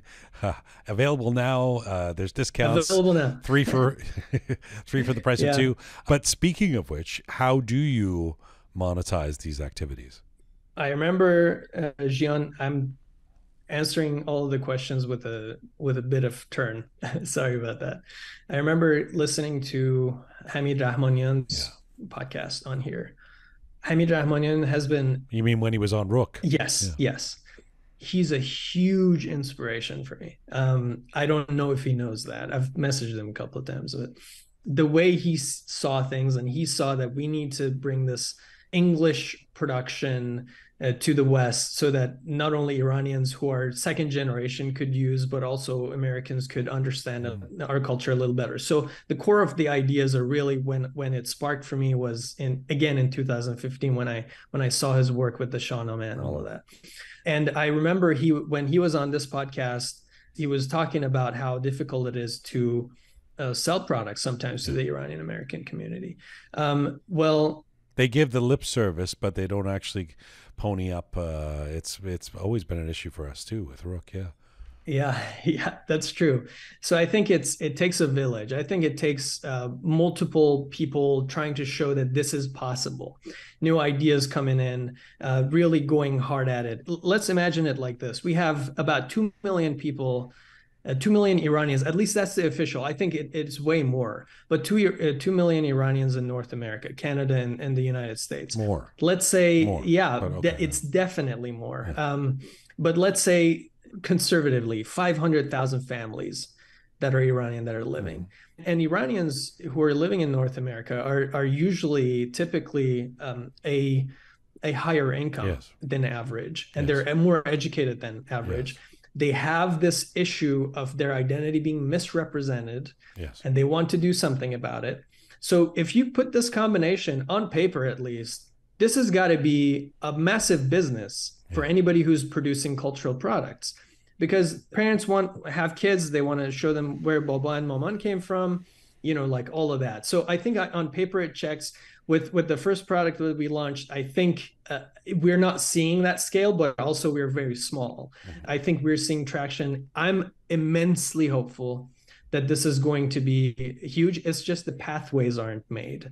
Like I wanted to, advertise the other day on Spotify to whoever is listening to Iranian music, but in LA or in the United States, and the pathways weren't there. So I think slowly making these pathways makes it clear that the Iranian community needs this. The Iranian community will pay for it to have this beauty shown. I mean, I often think about that Hamid Rahmanian interview, even though I think it was 2.5 years ago now. It was a while ago that he was on the show, because it's always painful. I mean, this guy doing amazing cultural work, and had a really, really hard time finding any funding. And when he found funding, if I recall correctly, it was non-Iranians that were funding it. And we've seen this. There's the Golha project as well, that is being done in the UK and is being funded by the British government rather than Iranians. It gets a little bit embarrassing almost. And I think there may be something about us, speaking of our journey and history, etc., where Iranians don't have the pedigree in terms of, and especially after the last 45 years, in terms of the understanding that these things need to be supported, that these things, the value, the status that should come with arts and culture doesn't exist in the Iranian community. Hence I mean, it's a joke at this point, but hence please become an engineer or a doctor. That's what the parents want their kids to be, because cultural pursuits don't have status, they don't have value, they're not going to make you money. And there's got to be some interrelation between that and this, I mean, because Iranians certainly putting a lot of money into real estate, or there's money to go around, right? But it's not necessarily being put into these areas that are so important. I mean, even the great sort of Ironica, Dr. Yashatur, that was always a challenge. Like we've got to raise money, we've got to keep this going, etc. So it is something cultural, and but you've worked for and designed for some of the biggest companies in the world, Ford, Google. Has that somehow informed your approach here? Yes, absolutely. And that's why I think that it is on us and not the community. I think there needs to be more human-centered design. That's the catchword. Done to make sure that they, first of all, are aware of what's going on, and also it is exactly the thing that they want, the things that they need, or the things that they didn't know they need. I am currently operating on this assumption that the Iranian families would pay. Everything that you say is absolutely correct about the community of getting our kids to become engineers. But I think that if we're creating that community, showing that this is possible, showing the things that you absolutely want, I think the sweet spot specifically is that gift thing, that Iranian families want to give those cultural products to their neighbors to show who they are. They want to give it to their kids to show where Baba and Maman came from. I think we have to put ourselves in their minds. I think events do very well because Iranian people like to dress up, and these are all assumptions. Like we have to test these, right? I am super, super positive on that. This thing has been done for, again, coming from that background of working with these companies and doing human-centered design and there's this thing called jobs theory of what is the job that this product is trying to accomplish for that persona. I think we have an assumption. We have tested it to some degree with first product that we have had, and I think that is responding pretty well. So I think that Hamid Rahmanian's work, the work that anybody who's working on these cultural stuff is going to be huge. I knew from the beginning that I'm not going to go out and ask for money. I do work on the side to supplement the work. I'm still not counting on this thing being something I could do full time, unfortunately. But I think that if we have products that are really desired and wanted, Iranian community is going to pay double for that. Not even the price, pay double for it that. So I'm very an open market supply and demand perspective. Absolutely. There's nobody who's playing in this field. So it's only a handful of people. And I think people are going to welcome it with open arms. Let me ask you before I let you go, Mohammad, you morphed your project somewhat to coincide with the uprising that came after the killing of Mahsa Amini. Yeah. And you wrote at the time, I think it was in a post you put up in November, as a visual artist and a history enthusiast, I thought the least I could do is to document this bravery. You were talking about the revolution, the uprising, by the way of capturing defining images coming out of this movement. I will continue with this project as long as the movement is alive, until Iranians succeed in taking control of their own fate. It inspired the question in me, when we are in a, let's call this a revolutionary period, with its ups and downs, obviously, does it change the import or significance of your work around historical figures for you? Oh, such a good question. You're amazing, by the way. It just blows my mind. I've been talking to some friends who were doing content creation and were artists, even though they didn't post, and just friends around this, and there are similar vibes that came out of that. The first couple of weeks, I would say, for me, the first 2 months, I could hardly get out of bed. It was incredibly difficult to, a mix of guilt and like, I'm sitting here and I can't do anything about this. I'm glued to Twitter to see everything that's happening, but there's nothing I can do. I think that slowly shifted when I saw artwork popping up, that this is, in some ways, this movement had an immensely powerful art coming out of it, with all the examples that we were familiar with, right? I think that inspired me to say, not only like that in terms of relevant to my work, if I'm doing historical figures that are important for Iranian identity, these right now, it's the Iranian history is being made.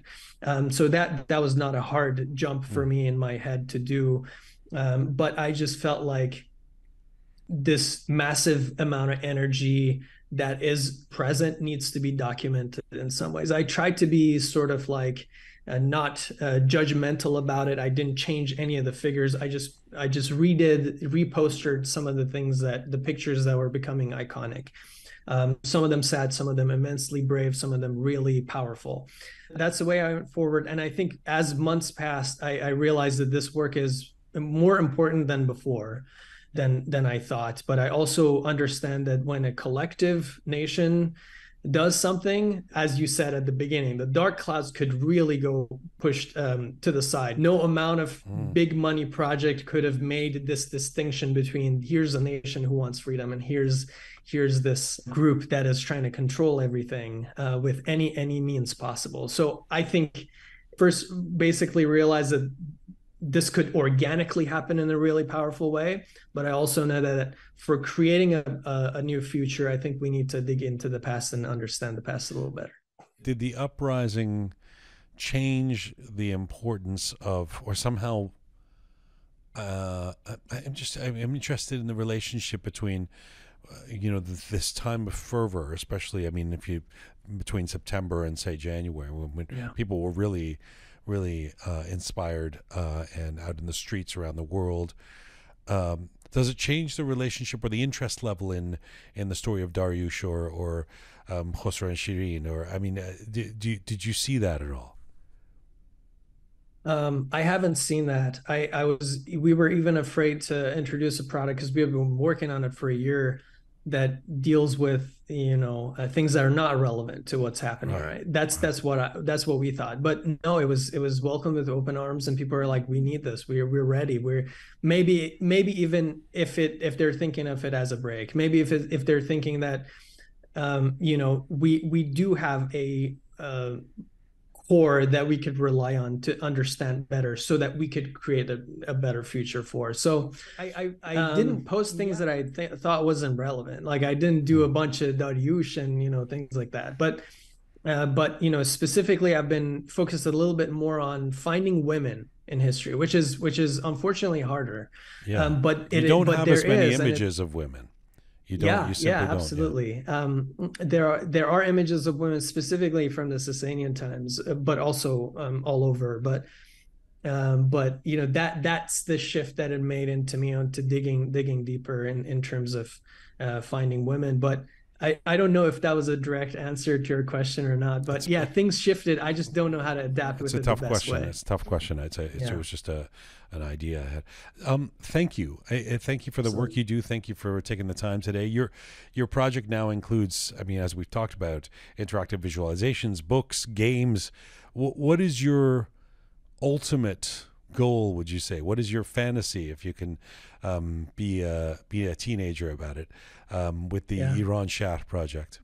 I think in 5 years we would be in Netflix. We would be making sophisticated products. I think we're making basic products to be able to raise our own money with our own products, to eventually be able to produce products that are very impactful. Not to say that the things that we're doing aren't impactful. The numbers are crazy. I can't believe how, you know, just magical pair of images and words could go that far. But yeah, that would be the goal, to be producing films, producing video games, and things like that. It's great to talk to you. Absolutely. I hope you'll come visit Toronto and or leave the door open for me in Kansas for an exploration of the Tehran, the Kansas Tehran connection. I can't wait. Absolutely. Thank you so much. This was amazing time. Thanks for being here and doing all the amazing work you're doing, and being the amazing, that's probably at least what you do, but the amazing interview you are. I was blown away. Thanks so much. Thanks, brother. Thank you. To be continued. Khudafis. Khudafis.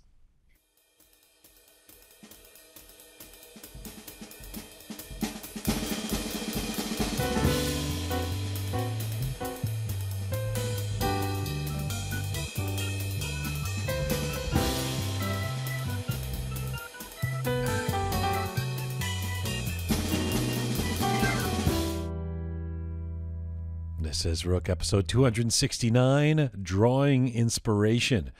Well, if you are a fan of animation, great stories, moral lessons, or fun on YouTube, you may have seen a brilliant little short film on digital media called Mr. Indifferent. If you've not seen it, make it the first thing you do after you hear this interview, because it is well worth experiencing, and don't take my word for it. Trust the instincts of almost 50 million people who have viewed it on YouTube alone. And it turns out Mr. Indifferent was created by a young Iranian and his team in Iran, and then went viral around the world. The guy at the helm is my next guest today, and he's an accomplished Iranian character animator, screenwriter, director, and the CEO of Bad Stash Animation Studio in Tehran. Aryasb Feiz was born and raised in Shiraz, and since childhood had a burning interest in visual arts and drawing, growing up with Disney movies such as 101 Dalmatians and Aladdin. Aryasb found his passion in character animation from an early age. He got his master's in painting from Azad University in Tehran, and while studying at the university, participated in mentor classes from an online animation school in the U.S., worked as an animator and as an animation supervisor in different companies. He founded the Bad Stash Studio in 2014 to make his films. In 2018, Aryasb wrote and directed that short animated film, Mr. Indifferent, which ended up taking home awards from around the world, including 2 prizes at the School in Motion Animation Festival in Rome.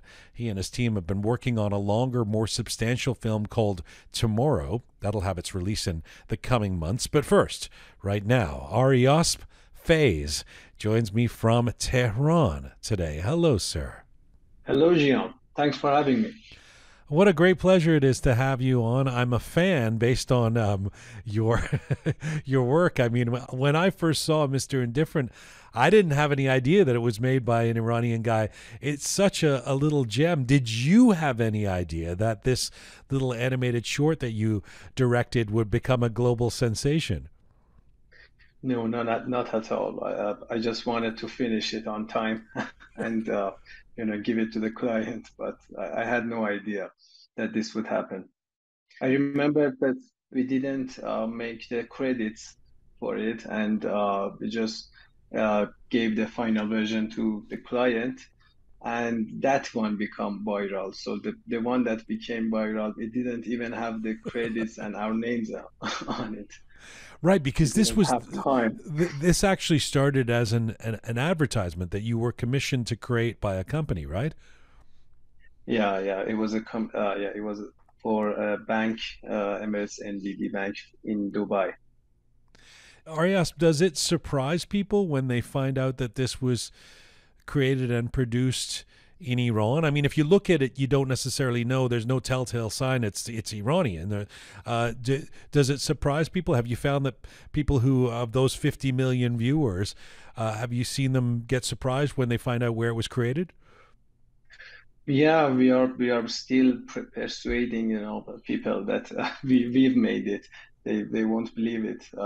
If you read comments on our posts or other posts that are in different Instagram pages, you can see that there are a lot of people arguing that no, it's not made by an Iranian, and another one is mentioning us, and they are cursing each other, and it's always a fight.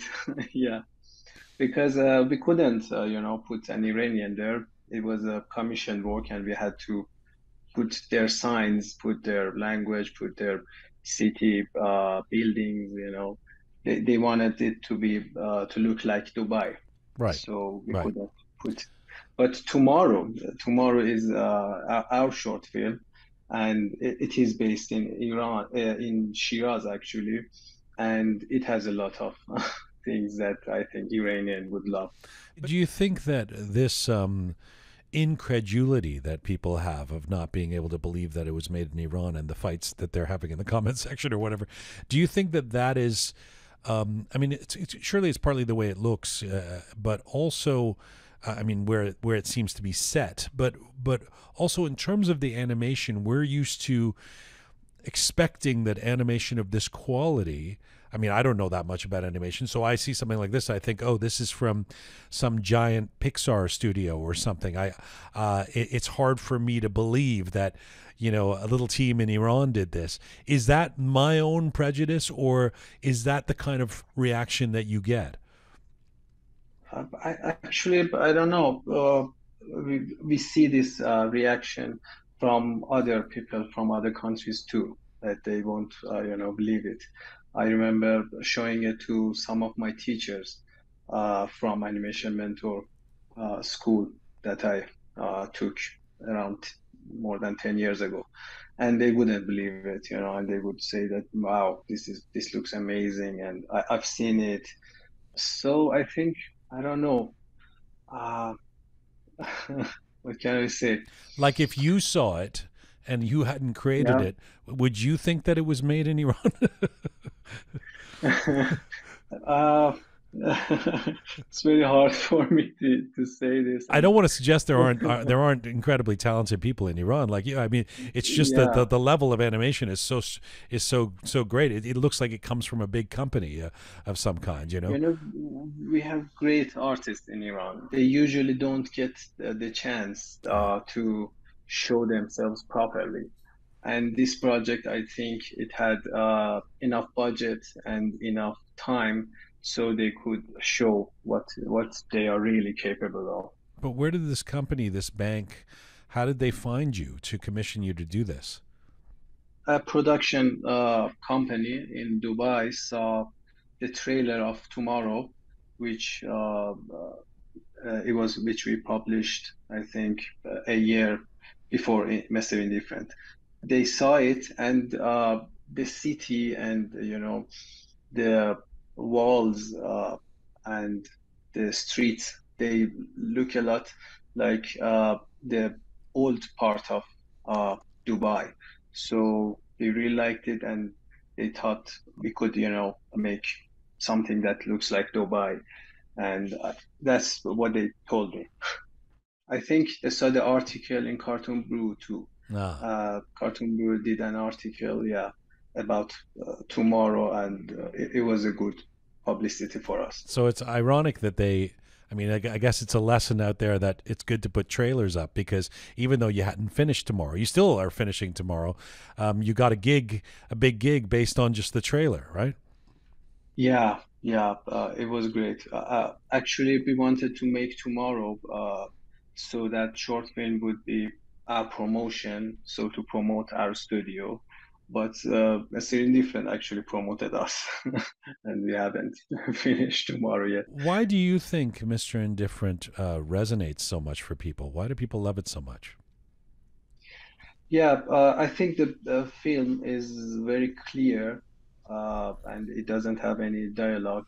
So it's pretty international, and everyone can understand the meaning and the film. That's one reason. And the other reason is the pro-social message that it has. Uh, Everybody loves these kind of messages. It's easy to share.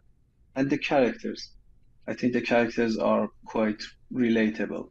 I tried in portraying Mr. Indifferent to make him very believable and not just an antagonist or a protagonist. I tried to tell actings that everyone could understand. For example, when he doesn't help someone, he would cringe and he would feel bad, not just doesn't care.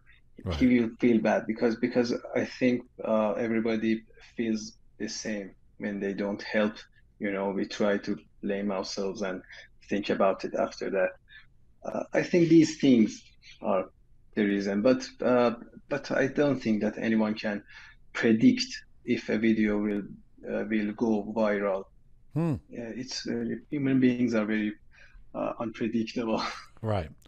I mean, I do want to ask you about the characters, but what you said about how universal this story and the way it plays out feels, I think might be a big part of it. It feels, first of all, as an animated short that one's watching on YouTube, it feels refreshingly diverse. It doesn't look like somebody told you have to have all this kind of diversity. It looks very natural in the course of it. How conscious was this, that you have a guy who could kind of the character, he could be from anywhere, but do you also include an Arab man or a woman in a hijab and a woman without a hijab? And I mean, was that a conscious thing, or are you just reflecting what you think Dubai looks like? I think both. Dubai is a multicultural, city, and you can find anyone there. And I think these days it's a good idea to have a diverse cast. When we are designing these characters, we think about their background and their ethnicity. We just thought this is normal. This is how people are. Character development is a big part, I know, of your talent and what you do. You've said, Aryasb, that to find the personalities of your characters, you look inside. Tell me what that means.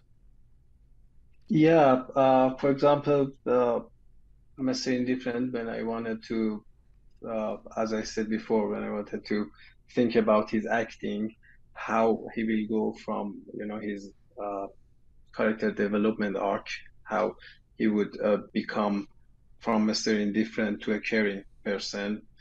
I thought that, for example, myself, when I'm driving and some old lady, asks me to give him a ride, a lot of times I just passed by her, and I felt this thing that I could have stopped, why didn't? And this shame that comes after it. That's what I put in Mr. Indifferent. You know, he feels ashamed after all of those not helping, you know, the people, and that's what came. That's sort of obvious because he's a guy. He could potentially be your age or whatever. But how does looking inside inform you to create the old lady, for example? My mom had an aunt, you know, and I think it would be great because to make this old woman look like her, she walked like that, and she would always smile. So that's based on my mom's aunt.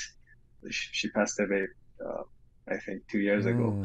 And other characters too. You know, as an animator, when I want to animate characters, I have to make them believable.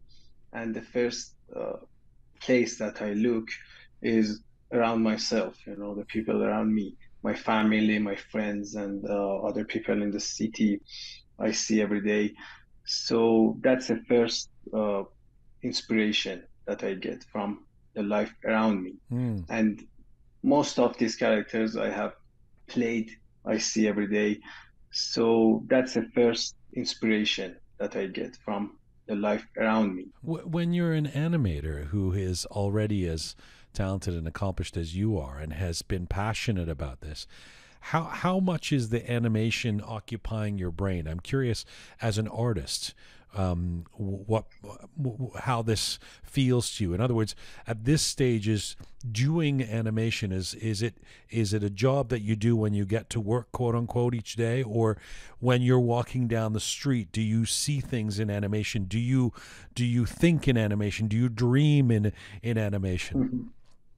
I don't want to sound very dramatic, but it's my life. You know, filmmaking is the only thing that I can think of doing with my life. I'm looking for inspirations. I'm looking for things that I can make, I can put in my work every day, every minute, and I can't help it. I remember that when we were making Mr. Indifferent the last 2 months, I couldn't even sleep.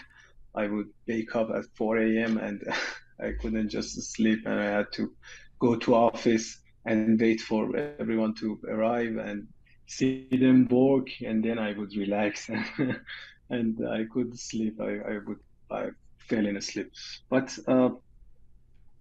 yeah, animation and you know, writing and directing these things, you have to have a life.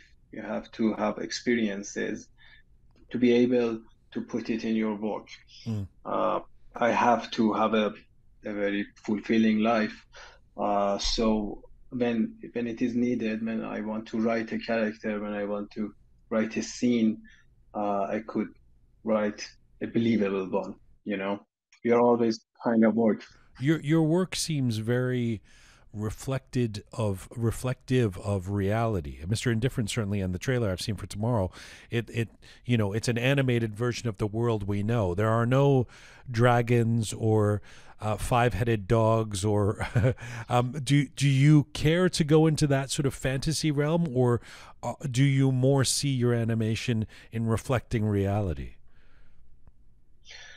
Yeah, I would love to do more fantasy and more even sci-fi or other, you know, genres. But right now, tomorrow and Mr. Indifferent, they are both very much in reality, and they could actually be made.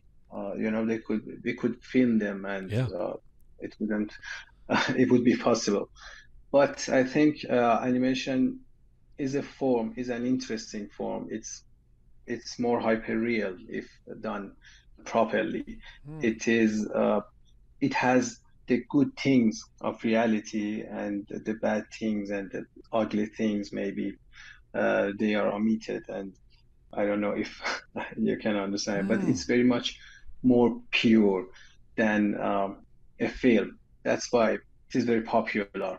Somebody once asked me, why didn't you make Mr. Indifferent, why didn't you film it? Why did you make an animation? It's very more, it will cost more and it will take more time to make an animated film. And I told him that because it is the form that I know, first of all, this is how I make films, by animation. So everything that I want to make, I will make it an animation. I don't know filmmaking. And the other one is that it's more popular. I don't think it would get this much, view if it was a film. I really don't think so. I think it got all this attention because it was an animation. But sorry, explain what you were saying to me. Maybe I didn't understand. To say that animation can be or is hyper real sounds counterintuitive to me. It sounds like the opposite. In other words, are you saying that with animation you can make something that feels more real than if you were to film it? Yeah, because when you film something, when you put your camera on the street and you want to make a film, it will always look the same. This is street. You can change the colors, you can change the maybe lighting, camera angle, but it's the same street. But with animation, you have to make everything from zero. You have to make the street, you have to make the trees, you have to put the sun wherever you want, you have to make the characters however you like. So you would make all of these things for one purpose, for the story, for this story. Right. So it can deliver the message more pure, more without distractions. Interesting. It's fascinating. I'm even thinking about it. I'm thinking, in the case of Mr. Indifferent or the work you do, well, I was going to say they look. It's because they look like real people, but Mr. Indifferent himself has extremely long legs that a normal human doesn't have. And I'm thinking about The Simpsons, and I'm thinking about how part of the reason why The Simpsons are such a global phenomenon is that we see reality in these characters, yet they don't look. Humans are not actually yellow with 3 hairs on their head or whatever, the way Bart Simpson looks, but we somehow feel the reality of them, right? We see ourselves in them. We see the reality around us in them. Of course, a lot of animations are like this. Finding Nemo is about fish. We are not fish, but we can relate to the father and son, relationship they have. Or Wall-E is a robot, and he falls in love with another robot. Oh, but I love Wall-E. Wall-E's my favorite. Yeah. It's so interesting to me that how you emerged as this prominent animator, because you don't actually come from a family of artists, right? Your dad was a businessman. Was it clear to everyone that you had this talent when you were a kid? No, I don't think so. My mom once told me that they told her when I was in kindergarten that I am colorblind, and I am colorblind. So they thought that I wouldn't ever, pursue art. That's the last thing that I would pursue. Wow. But I got interested in it very soon. I think I was 10 or 11 years old when I became interested in drawing cartoons, and I got inspired a lot by Golava magazine. I don't know if you are familiar with it. I'm not. It was a political magazine with a lot of cartoons in it, and I loved it. It got me interested in both cartoons and politics. And tell me about that decision to leave Shiraz and go to Tehran to pursue animation. That's a big step, and I have to believe your parents were supportive. It would be difficult if they weren't, and that's kind of a big deal. I should think, in given that animators are probably not a thriving career in much of Iran. So for your parents to give their blessing would have been a big deal. Tell me about that.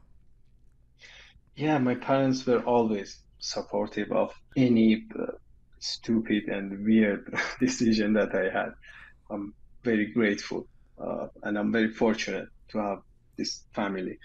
And yeah, it was hard at first for them and for me to move away from them. But I think it was a very important turning point in my life. It made me think about future and about career and about what I want to do with my life.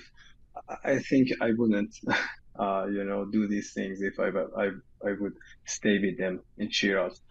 Is it true you became a student of Asghar Farhadi, the great Iranian filmmaker? Yeah, I was always I loved his film, and I would listen to all his interviews and uh, read any book and any interview that he has. So I was a big fan of him, and I think it was 5 years ago that I enrolled in his directing and screenwriting classes. And it was great. And what did you most learn from him?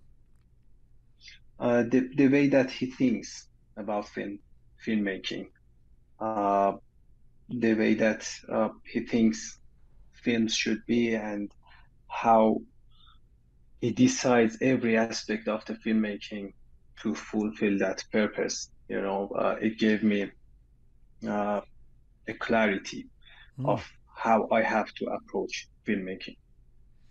Do you think approaching filmmaking when you're dealing with animation is the same process as filmmaking that is not animated?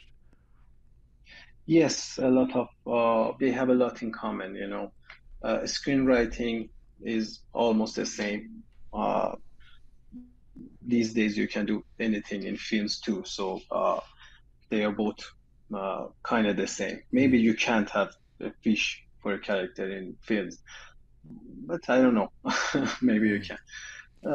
But screenwriting and directing and the principles of filmmaking, the principles of editing, the principles of storytelling, these are all the same. And these are kind of the most important things, the characters, how you decide the arc of the characters. These things are the same, but the making of it is just different techniques. Has Asghar Farhadi seen Mr. Indifferent? I don't know.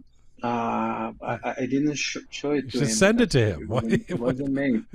I don't have a direct, contact to him, but I'm sure you can find him. I would love him to see tomorrow, actually. Well, let me get to tomorrow, but before that, I mean, look, it's an obvious question that I have to ask you, and I almost feel somewhat heartbroken asking it because I don't want to be an advocate of people having to flee Iran, but so many people working in animation or progressive art end up leaving Iran to go to work, say, in Southern California or some such place. Why did you opt to stay? I decided to stay when I was 19.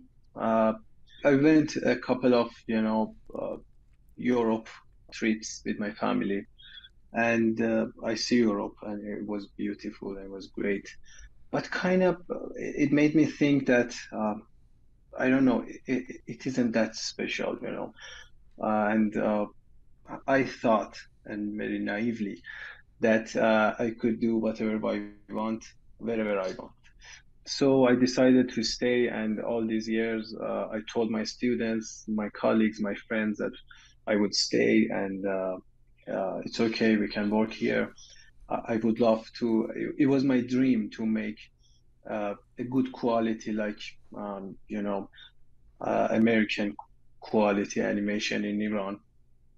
But actually, when we made it, we encountered a lot of political and financial problems that made me, rethink my decision. And now I have a bigger perspective, and I think I don't think that I made a mistake. I'm happy with what I did, but it was very naive of me to think that I can make an animation studio in Iran, and make it as big as, for example, Ghibli. I really dreamt of making a studio like Ghibli Studio. So we would make feature animations and we would sell it and make money and make another one. But all these 8 years that I had my own studio, all these artists that flee Iran, we have 15 positions in our studio. I had to fill up these 15 positions 3 times in these 8 years. You know, it's very hard. You know, artists don't grow on trees. They are very hard to make, and it's a very long process to become a good artist in CG and in anything. So it was very, very, you know, hard challenge. I had to face this reality that I cannot change something. You know, I cannot change the environment that I'm in, and it's very sad. You're in Tehran right now. What is the greatest challenge to trying to make a career as an animator, and with the work you do? We have financial issues, and the main issue that I think animation studios have is because of the sanctions, because of the isolation that our country is in. We cannot receive payment from clients. We don't have a good bank connection with other countries. Actually, we don't have any. And we can't sign contracts with them because it is illegal for them to sign contract with Iranian companies. I think this is the main issue. The other one is the immigration. People are immigrating like never, you know. Every week we hear that another artist has gone somewhere. So it's you know, not enough artists are replacing these fleeing artists. And as a friend told me last week, if 2 feature animations started in Iran, one of them wouldn't have enough artists. Wow, right. Yeah. So I think these are the main issues that, it's really hard. You can't fix it. It's really hard. I mean, look, things are hard everywhere, but when somebody is as talented as you are, it's very, it's a tough call, right? I want you to be working at the top of your field. You know, it's like you're one of the best football players in the world, but you're not playing in the big leagues in some ways. You know, you want to go play in the Premier League or something. That must be tough for you. Yeah, sure.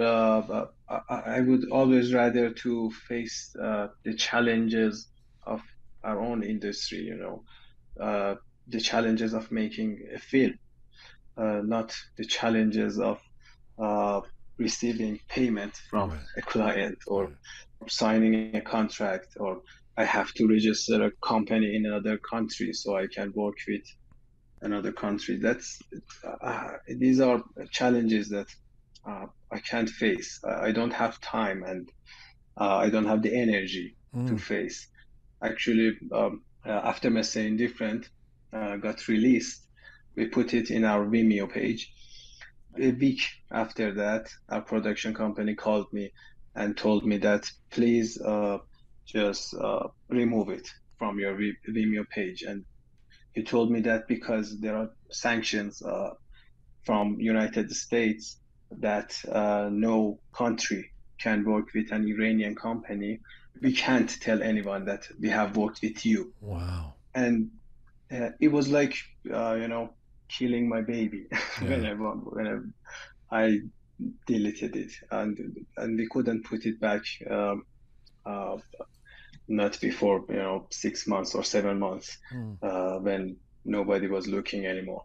But these are hard. These are really hard because we have made a good piece of art. It's not political.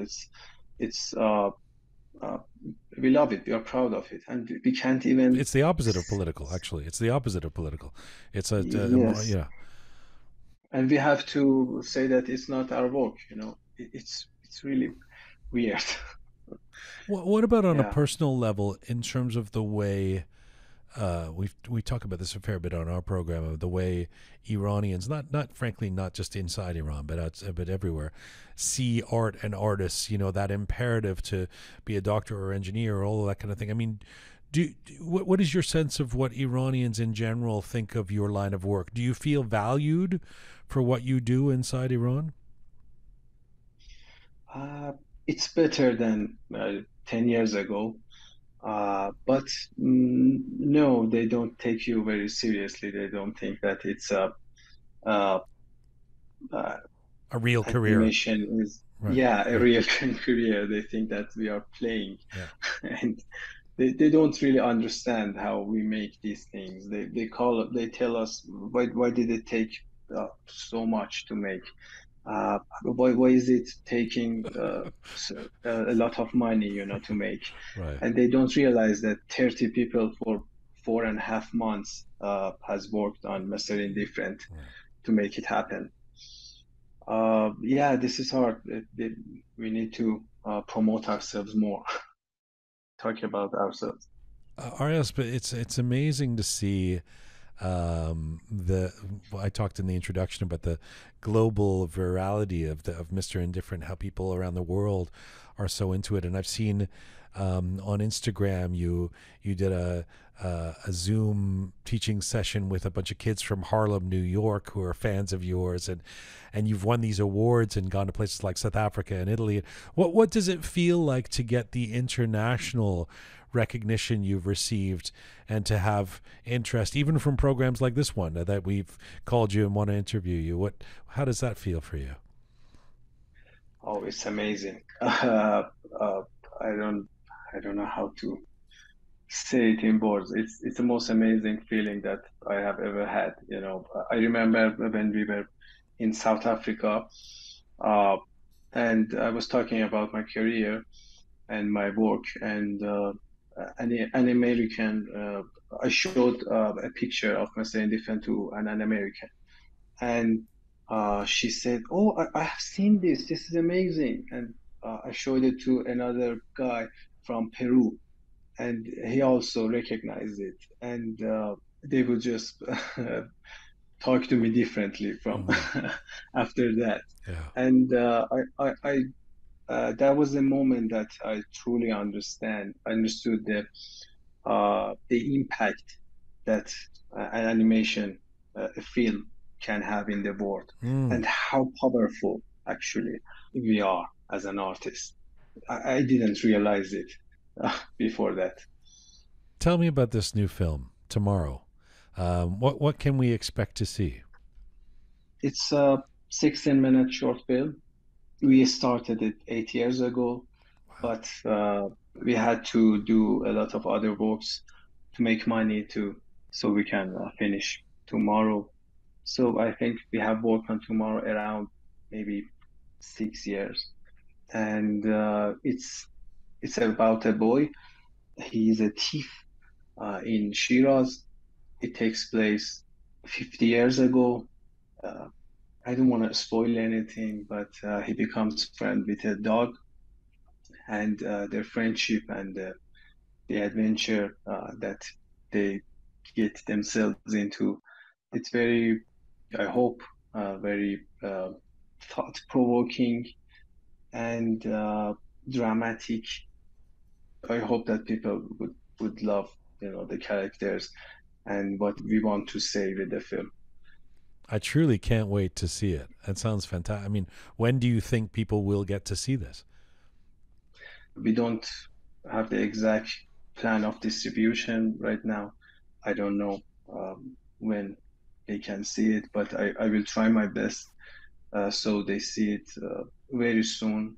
I don't want to keep it to myself and, put it on festivals for 2 years and nobody see it. Right.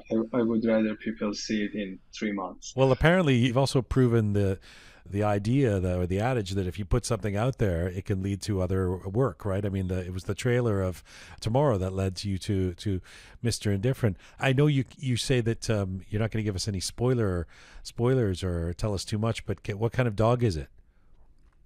I don't remember it, actually. It was 8 years ago. You don't remember the dog in your film?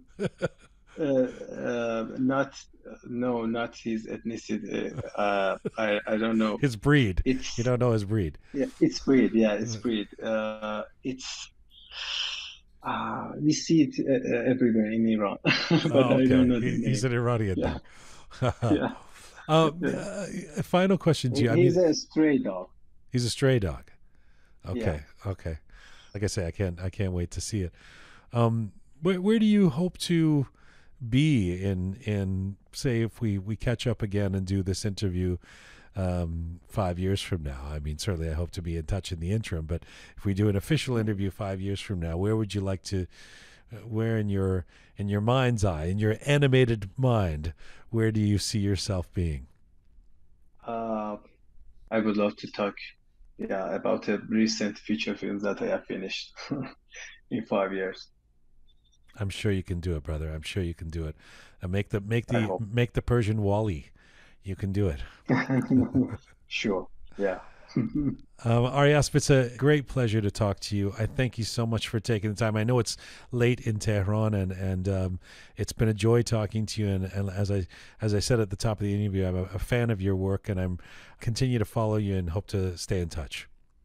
Thank you very much for inviting me. It was great.